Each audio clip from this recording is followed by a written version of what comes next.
As mentioned, those U.S. tariffs are scheduled to come into effect tomorrow, although it is still not clear whether they will be at the 25% level initially suggested. University of Calgary economist Trevor Tombe joining us this morning. Trevor, thank you as always for your time. We appreciate it. And I guess let's just start with, if these do go into effect at midnight, how will this functionally work and how is the money collected?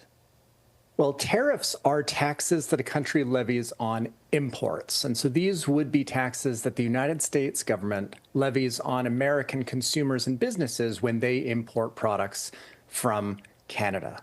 And now, how that's split in terms of the economic implications between them and us kind of depends on the product.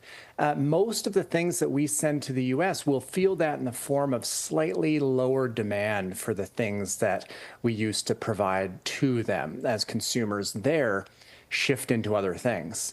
But some products, and I think like oil in the Alberta context, those producers might themselves take a haircut on the price that they would have otherwise have charged, effectively absorbing some of the costs. And so this, while a tax on Americans, does have some pretty big implications for Canada's economy, both in the short term with producers taking a lower price, and the longer term as demand for our goods and services declines. Yeah, is there a sense of how quickly these impacts are typically felt? So we don't have, unfortunately, a lot of experience with this, or I should say, fortunately, we don't have a lot of experience with this. You have to go back about 50 years to find another comparable moment when the U.S. levied such tariffs. And even then, our trading relationship was very different. So we don't really know. But a lot of analysts, some modeling that I've done, some of the major financial institutions and others suggest that the short-term effects would be fairly muted.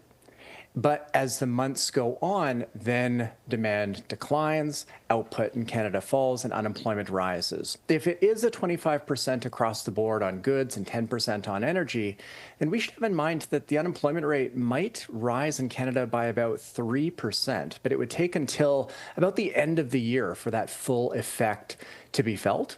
So if these are just very short-term tariffs, then the economic disruption might be minimal. But if they last for months or longer, then we'll start to see those costs mount.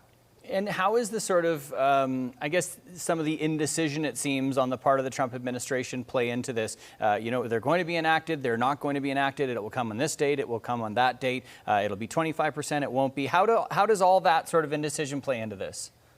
Well, it plays in two ways. First, I think it shows that there are at least some cooler heads in the U.S. administration, because these kind of broad tariffs would dramatically affect U.S. production and supply chains.